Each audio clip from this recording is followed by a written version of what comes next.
बहू, क्या बात है? माँ जी, मैं आप लोगों से कुछ कहने आई हूँ। कहो। मुझे मालूम है कि मैं जितना सहूंगी आप उतना ही ज्यादा जुल्म करती जाएंगी, फिर भी मैं आपका हर जुल्म सहती जाऊंगी। अगर आप ये सोचती हैं कि आपके जुल्म करने से मैं ये घर छोड़ दूंगी तो आप ये गलत सोच रही हैं। एक बात याद रखिए, मैं इस घर में कोई शोभा की चीज नहीं जो बाहर निकालकर फेंक दी जाए। मैं इस घर की दीवार या छत भी नहीं जो तोड़कर नई बना ली जाए। माँ जी, मैं तो इस घर का आंगन हूँ जो इस घर से कभी अलग नहीं की जा सकती।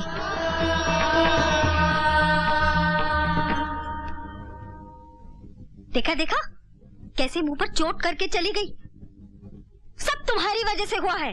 मुझे ये समझ में नहीं आता कि हर बात घूम फिर कर मुझ पर क्यों आ जाती है। सबसे पहले तुम ही गए थे ना उसे देखने और आकर बोले साक्षात सरस्वती है। अभी का रूप देखा, दुर्गा लग रही थी। अब तो इसे निरंजन से ही ठीक कराना होगा। नहीं, मैंने खून नहीं किया। जब मैं अंदर गया तो उसका खून हो चुका था। ये सच है कि मैं मीना भाई के कोठे पे गया था। ये गलती मैंने जरूर की, लेकिन मेरा यकीन मानो, मैंने उसका खून नहीं किया। नहीं किया मैंने उसका खून। मेरे खिलाफ साजिश की गई है। मैं मरना नहीं चाहता पूजा। चलिए मैडम, मुलाकात का वक्त खत्म हो चुका है। पूजा, मैं मरना नहीं चाहता। मैं मरना नहीं चाहता पूजा। मैं मरना नहीं चाहता पूजा। मैं मरना नहीं चाहता। मैं मरना नहीं चाहता।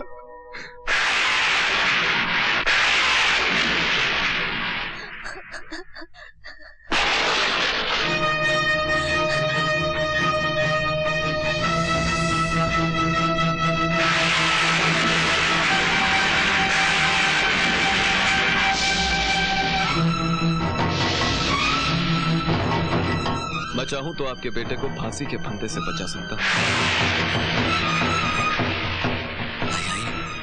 आइए आइए आइए आइए। आप वकील हैं? जी नहीं। जज हैं? नहीं। फिर कौन है आप? अजी, तुम्हें आम खाने से मतलब है पेड़ गिनने से? आप कोई भी हो, अगर आप मेरे बेटे को बचा सकते हैं तो बचा ले। उसके लिए आप जो मांगेंगे हम देंगे। सोच लीजिए, हम कीमत कुछ ज्यादा ही मांगने वाले हैं। जरूर देंगे। बोलिए क्या चाहिए? रुपया, पैसा, जमीन, जायदाद, बोलिए बोलिए।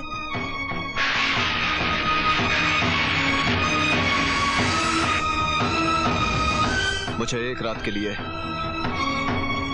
आपकी बहू चाहिए। क्या? एक बूढ़े बाप के लिए जवान बेटे की लाश से भारी और कोई चीज नहीं होती। अपने इन हाथों की ताकत को संभाल कर रखिए, वरना अपने बेटे की लाश कैसे उठा पाएंगे? अब तो इन कांधों पर शॉल भी नहीं रख पाते, फिर बेटे की अर्थी कैसे रख पाएंगे? वैसे फांसी से ज्यादा तकलीफ नहीं होती, सिर्फ गर्दन जरा सी लंबी हो जाती है और जबान थोड़ी सी बाहर आ जाती है। लेकिन घबराने की कोई बात नहीं है चौधरी साहब, आपको ज्यादा परेशानी नहीं होगी, क्योंकि कफन और लकड़ियां तो आप खुद बेचते हैं। अगर आप अपने बेटे की जिंदगी बचाना चाहते हैं तो ये रहा मेरा पता।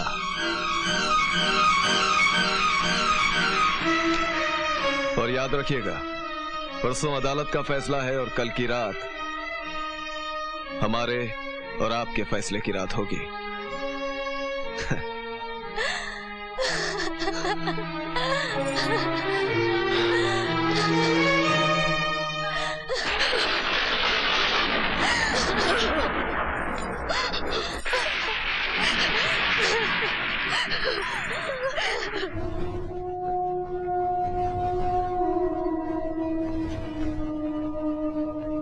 हे माँ, मेरे बेटे को बचा ले। वही तो मेरे कुल का दीपक है। हमारे बुढ़ापे का सहारा वो नहीं रहा तो क्या रह जाएगा हमारे पास? माँ, हमें इतनी बड़ी सजा मत दे।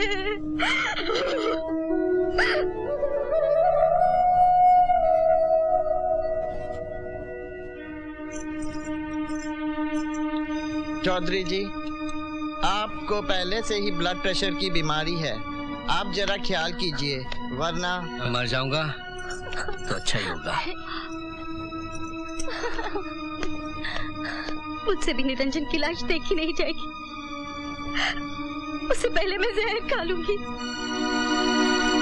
हे माँ, अब तू ही मेरे बेटे को बचा सकती है, तू ही मेरे बेटे को बचा सकती है माँ। पूजा, अगर तुम अपने पति की जान बचाना चाहती हो तो एक ही रास्ता है, तुम अपनी इज्जत की बलि चढ़ा दो। तुम्हारे नहीं कहने से कुछ नहीं बदलने वाला, सोच लो, तुम्हें अपनी इज्जत चाहिए या अपने पति की जान? इज्जत एक बार चली गई तो वापस नहीं मिलती, तो फिर अपनी इज्जत संभाल के रख, मत जाने दे अपने पति को। लेकिन याद रखना, जान भी एक बार चली गई तो वापस नहीं मिलती। ये भी याद रख, निरंजन की मौत के बाद इस खानदान से जितनी भी लाशें उठेंगी उसकी जिम्मेदार भी तू होगी। सारी बर्बादी तुम्हारे हिस्से में लिख दी जाएगी। भूल गई वो कस्में जो तुमने फेरे लेते वक्त खाई थी? भूल गई?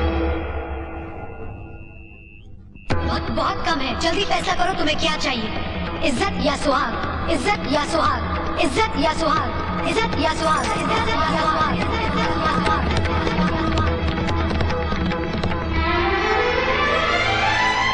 मेहंदी टूटी पिसी छनी घुली रची तब रंग लाल हुआ, मेहंदी जैसा हाल हुआ। सच पूछो तो नारी जीवन एक मेहंदी का बूटा है। सच पूछो तो नारी जीवन एक मेहंदी का बूटा है। कदम कदम पर इस अबला को हर रिश्ते ने लूटा है, हर रिश्ते ने लूटा है। सच पूछो तो नारी जीवन एक मेहंदी का बूटा है।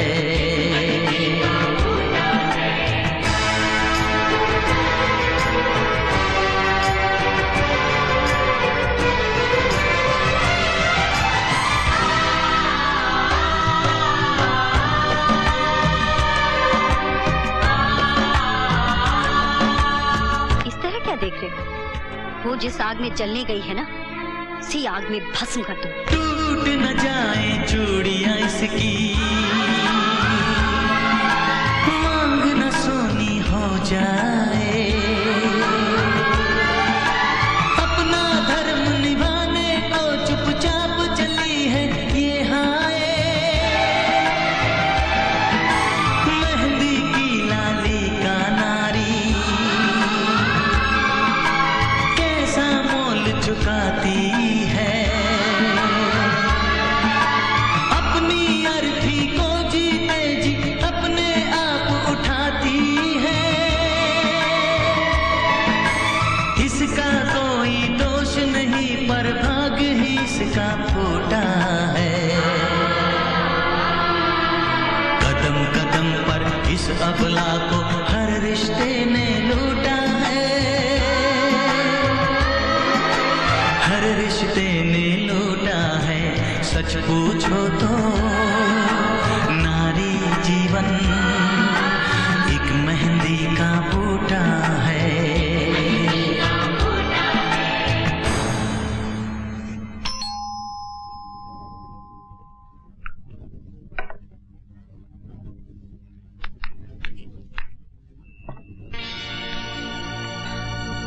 आइए, कम इन प्लीज।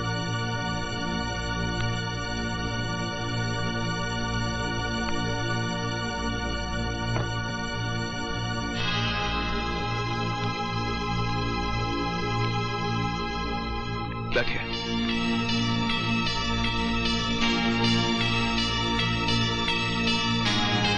मुझे विश्वास था कि आप आए और आप आ गई। इस तरह से मेरी तो जीत हुई। मर्द की जीत तब होती है जब उसकी मर्दानगी की जीत हो। अगर मैं आपको बहुत पसंद आ गई थी तो मुझे अपने प्यार में इतना पागल कर देती कि मैं आपके पास भागी चली आती। तब आपकी मर्दानगी की जीत थी। लेकिन ये क्या, किसी को सफेद कफन पहनाकर अपने पास बुला लिया। ये आपकी मर्दानगी की हार है। हाँ, ये आप मेरा ये एल्बम देखिए, मैं अभी आता हूँ।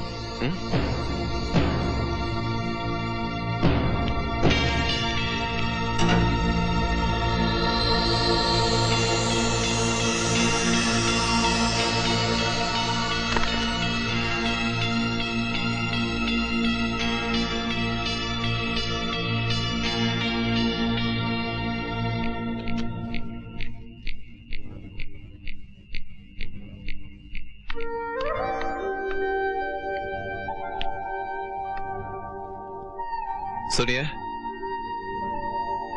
सुनिए।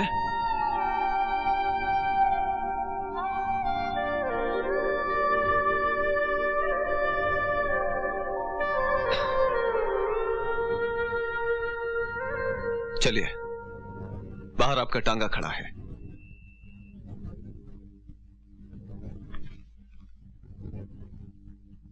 देखिए, आप यहां से बाइज्जत जा रहे हैं और कल निरंजन भी अदालत से बाइज्जत रिहा हो जाएगा। आप फिक्र मत कीजिएगा, ठीक है? जाइए।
इस अबला को हर रिश्ते ने लूटा है,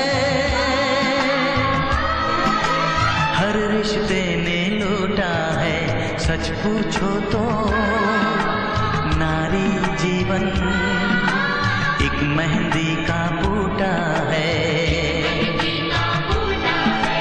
एक मेहंदी का बूटा है।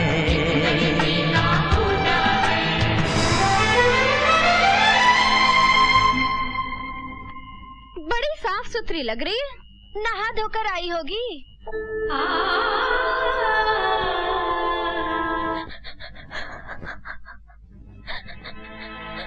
मेहंदी टूटी पिसी छनी घुली रची, तब रंग लाल हुआ औरत का भी इस दुनिया में। मेहंदी जैसा हाल हुआ, मेहंदी जैसा हाल हुआ।